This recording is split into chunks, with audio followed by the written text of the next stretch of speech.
안녕하세요. 김주갑의 경제부동산입니다. 더 좋은 방송을 하도록 구독, 좋아요, 댓글 알림 부탁드립니다. 은행대출 야단났다. 토요일 한국은행 기습발표.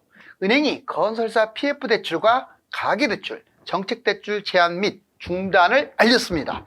한국은행은 기습발표를 통하여 가계 및 기업대출을 단계적으로 제한할 것과 부동산 PF대출의 질서 있는 정리를 위해 강력하게 대응해 나갈 것임을 천명했습니다.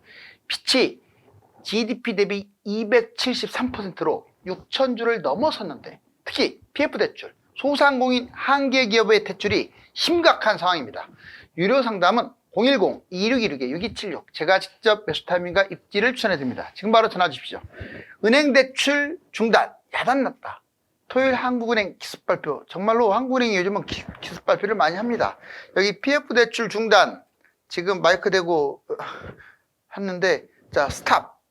이제 대출이 안 될 수가 있습니다. 오늘 어떤 사항들인지 잘 보세요. 왜냐면 이게 심각하거든요. 자, 은행 대출 전격 중단, 부동산 PF 기피 현상, 이것 때문에 특히 더 그랬어요.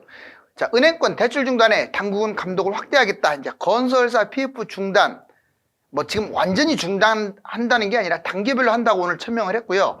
그 다음에 가계대출 중단. 이제 가계대출도 단순하게 뭐 DSR 적용하고 2단계가 지나갔어요, 지금.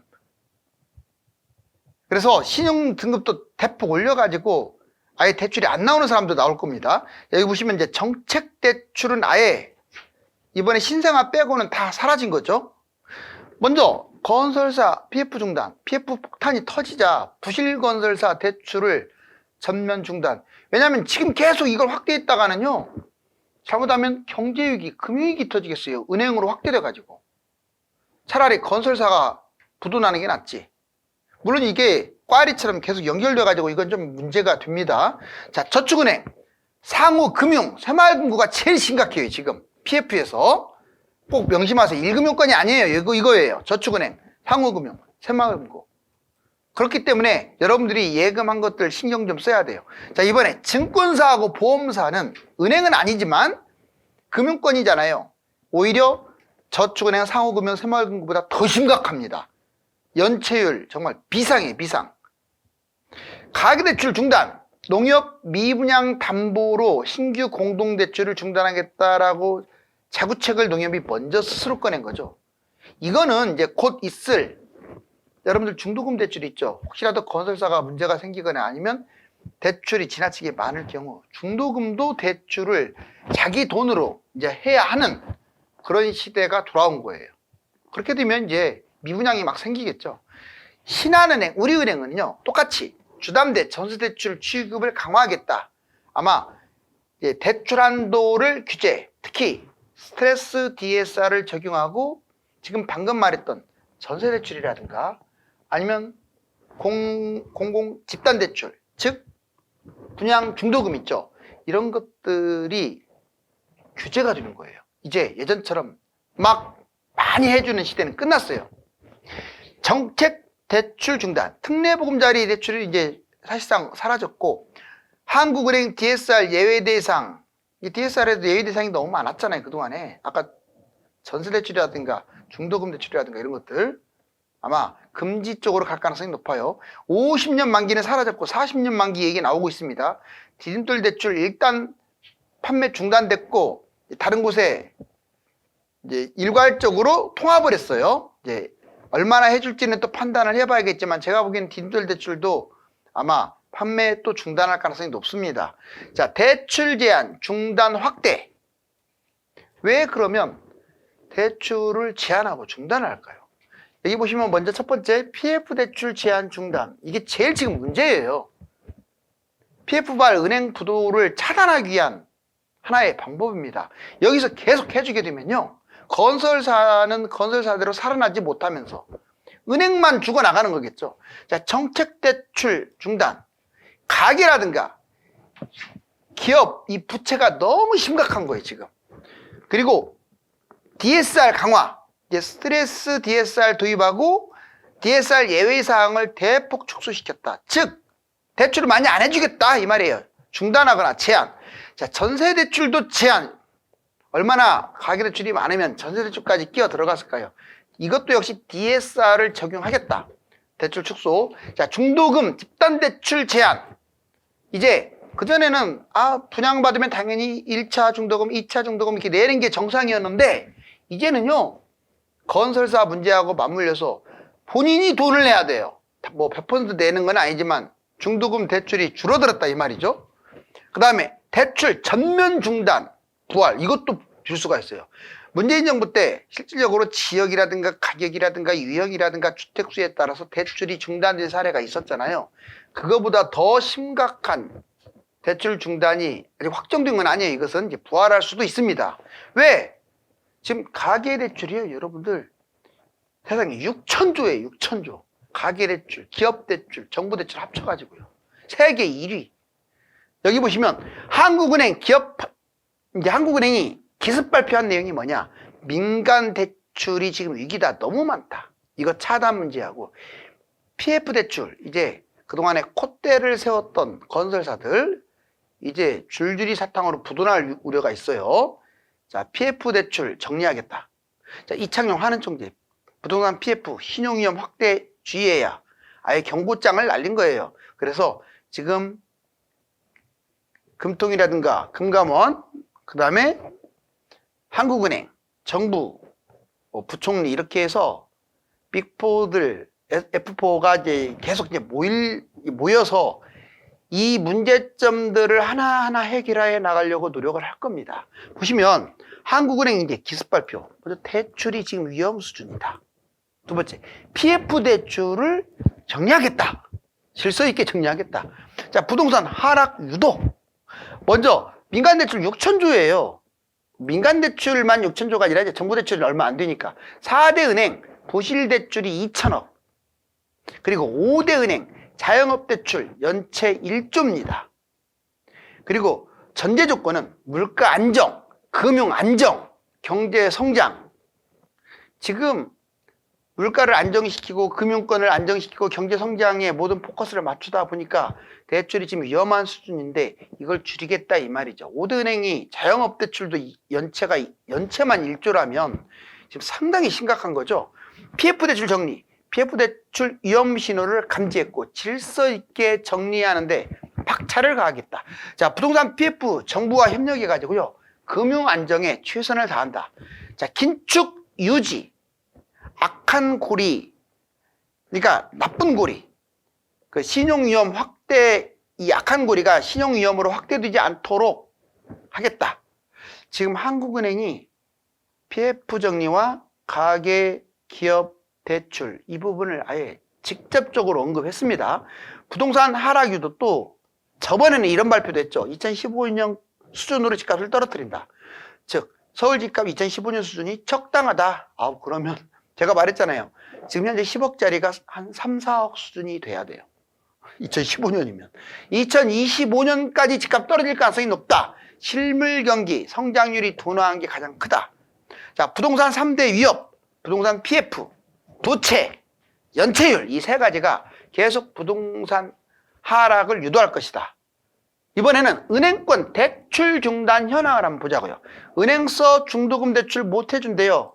건설사들 초비상. 당연하죠. 지금 PF 대출이 문제가 됐는데 어느 은행이 옳다구나 하고 막 해주겠어요. 자, 은행권 중단 현황, 은행 중단, 상호 금융 중단 피해. 먼저 연체율이 지금 급증하니까 기업과 개인 대상 신용 잣대를 강화시키고 있어요. 자, 2분기 여주의 여신 무려 8조 3천억, 17%나 급증했죠. 3분기도 급증했고요. 이제 조금씩 아마 줄어들 겁니다. 정부가 강력하게 지금 나서고 있으니까. K뱅크 같은 경우는 저신용자 9개월 연속 대출도 중단한 사례. 이번에 상호금융은 아주 심각합니다. PF 대출만이 아니라 일반 대출도 심각하죠. 새마을금고, 건설, 공동 집단 대출 아예 중단시켰죠. 왜? PF 대출 심각하니까. 농협, 수협, 유동성 리스크 관리를 아예 중단시켜버렸습니다. 왜? 잘못하면 자기들이 부도나게 생겼으니까. 저축은행 캐피탈 여기도 심각해요. PF 대출이. 자, 저신용자 PF 대출 관리를 하고 중단했다. 자, 그럼 중단으로 인한 피해가 없을까요? 자, 미분양, 미입주, 중소건설사나 시행사는 나가 떨어지는 거죠. 이제 부도가 날 가능성이 높아요. 그렇다고 해서 남의 돈으로 자꾸 건설을 하면 되겠습니까? 대구, 울산, 지방 이쪽에 미분양이 지금 눈덩이처럼 쌓여 있어요. 분양자, 오히려 분양받은 수분양자도 피해가 크죠. 자영업, 다중채무는 무려 720조. 와. 70%가 11월 위기가 있었는데 그때 일단 1차 고비는 넘겼지만 계속 첩첩산중이에요. 2024년에는 더 심각하거든요. 한국 부채 총 6천조 원이라고 여기 나와 있죠. GDP 대비 무려 273.1%. 어마어마합니다. 우리나라 GDP 대비 거의 3배예요. 빚만.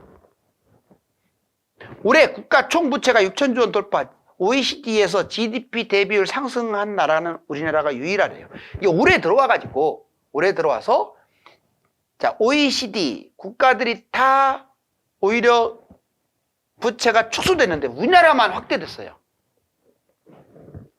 그거는 이제 가계부채, 특히 집을 사느라고 더 그런 거죠. 자, 이번에 한국 부채 6천조 원, 한국 총부채, 2023년 총부채가 6천조 원을 돌파했고요. 2분기 273.1%예요, 현재. GDP 대비. 자, 가계는 101.7%, 기업이 123.9%, 정부 부채가 47.5%예요. 정부 부채는 적은데 문제가 있습니다. 정부 부채의 증가 속도가 세계 1위예요. 가계 2218조, 기업 2703조, 정부 1035조. 어마어마하죠.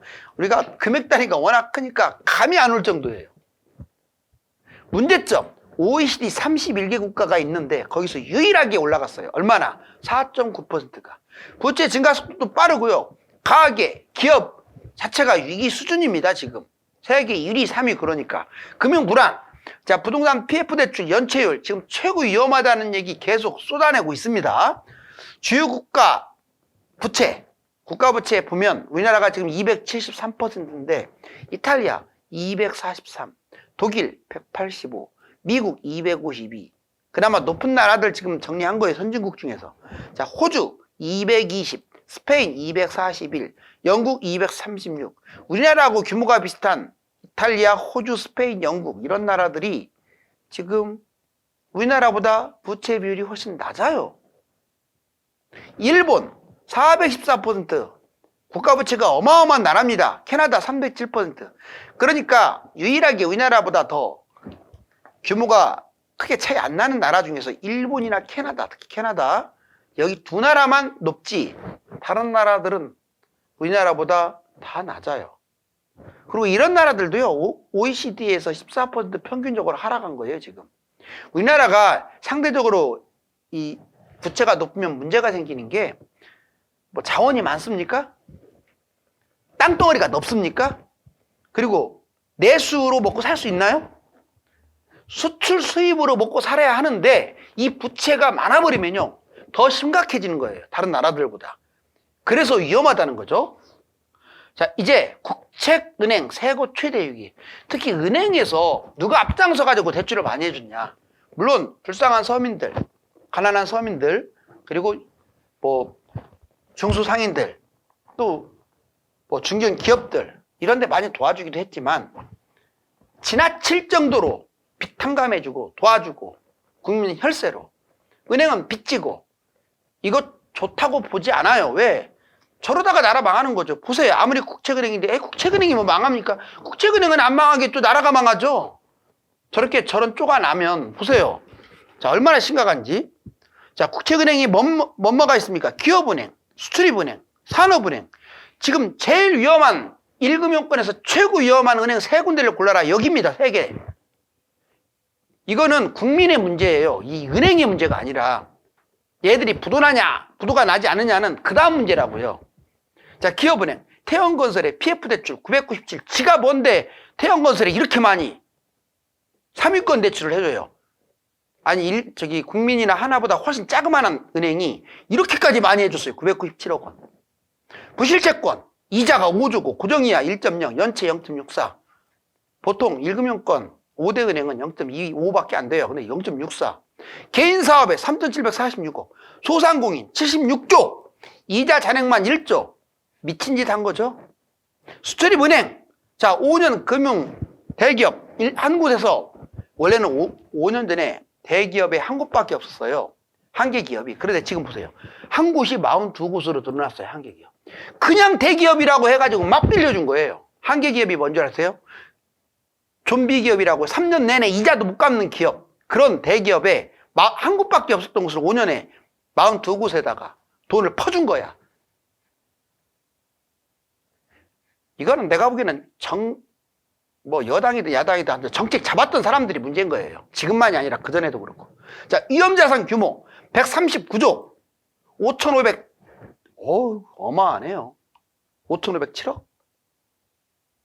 전년 대비 15조나 증가. 세상에 수출입은행이 큰 은행입니까? 엄청나게 큰 은행입니까? 자, 139조예요. 유아자산 88조, 전체 위험자산의 65% 악화. 자산은 별로 없으면서 빚은 이렇게 많아요. 이거 뭘로 갚을 거예요? 국책은행인데. 산업은행 보세요. 자, 꼭 한전, 망조든 한전. 자, 24.4조나 지금 적자 나고 있는데, 여기 지분이 32.9%니 당연히 산업은행 휘청거리죠. 대우조선해양, 유동성 위기, 산업은행이 또 개입을 했어요. 이런데. 대우조선해양, 유동성 위기를 겪고 있는데. 부동산 PF 대출 손실, 워크아웃 확대 시 위험. 지금 산업은행, 기업은행이요. 지금 PF 대출에도 규모에 비해서 아주 상당히 많습니다. 자, 이제 매수자 부동산 관망. 그래서 전반적으로 이제 부동산은 어떻게 하느냐. 관망, 대출 축소 중단, 특례 보금자리, 그 다음에 50년 PF 규제, 이런 것들이 지금 다 중단되거나 규제를 하고 있죠. DSR도 40%로 제한시켰고, 스트레스 DSR을 이제 도입해서 실질적으로 가상금리로 인한 이제 대출 축소, 이거를 기대해 보는 거죠. 고금리 충격, 금리. 자, 미국 고금리, 대출 금리가 4에서 7%예요. 고금리가 당분간에 이어질 겁니다. 바로 떨어지지 않아요. 2030이 그래서 매입이 추첨한 거예요. 다만 이제 빠르면 3월, 4월 얘기가 나와요. 금리 인하가. 우리나라는 미국 금리를 따라갈 거예요. 절대 한국은행 안 따라갑니다. 시중은행이. 참고하세요. 그러면 어쩔 수 없이 미국 금리 인하하면 우리나라 이제 한국은행도 인하할 것이고, 시중은행은 먼저 선수 쳐갖고 인하할 거예요. 자, 경제. 불안한 경제. 유가, 물가, 달러, 전쟁까지. 정말 국외 상황도 좋지가 않아요. 부채, 연체, PF. 자, 국내에서는 이 문제가 부채, 연체, PF가 항상 따라다닙니다. 가격, 아파트 회복. 최저점에서 40%까지 떨어졌던 게 지금은 25%. 21년 고점 대비 마이너스 25%. 현재 그래요. 자, 매수자 1월 후에 최저 매수 희망. 즉, 지금 무조건 1년, 2년 기다리라고 저는 안 합니다. 자, 1월달, 2월달 흐름을 보고 상황에 따라서 1, 2년 볼 수도 있는 거고, 아니면 올 겨울이 바닥일 수도 있어요. 그거는 좀 지켜봐야 돼요. 자, 그 다음에 미분양 증가, 고분양가 심리. 위축으로 미분양이 증가하고 있어요. 분양가가 너무 높으니까. 3기 신도시 택지지구 공급 물량 대기하고 있죠. 자, 이번에 집값 하락 3가지 특징. 지금 서울 외곽 지역은 40% 하락 매물도 꽤 보여요. 이거 저는 좋다고 봐요. 자, 지표 하락. 집값 하락 특징의 3가지. 지표 하락, 차별화, 전망 문제, 가격 하락, 거래 실종, 심리 추락. 전반적으로 분위기가 상당히 안 좋아요. 지표가 나락으로 떨어지고 있죠. 차별화. 다만 강남하고 서울 외곽, 즉 핵심 중심으로 가라 이런 말이에요. 갈수록 커지니까. 이번에는 서울하고 비서울, 서울이냐 아니냐에 따라서 서울이 좋다 이 말이죠. 더 벌어집니다. 이번에는 굳이 또 넓히면 수도권이냐 지방이냐, 수도권이 더 긍정적이다 이 말하고 있는 거예요. 전망도 혼재죠. 자, W자형 23년 일시적으로 반동 후에 2차 하락. 지금은 W자형이 지금 맞는 것처럼 보입니다. 왜? 겨울에 하락하고 있으니까. 하지만 아직 안심하기 일러요. 자, V자형 반등. 자, 겨울 일시적으로 지금 잠깐 빠지다가 다시 또 3월 달에 뛸 것이다. 대세 상승. L자형 횡보. 지금 보합에서 약간 마이너스지만 결국 보합에서 꽤 1년 가까이 횡보할 것이다. 바로 중간형이죠. L자형이 여기에서는. 이제 여기 스탑. 자, 대출이 지금 중단됐는데 어떻게 이어질까요? 가계부채와 연체율, PF 대출 연체율이 조금 더 심각해지면 전격적인 대출 중단을 단행할 태세입니다. 대출과 연체율이 국가 경제를 뒤흔들고 있습니다. 감사합니다.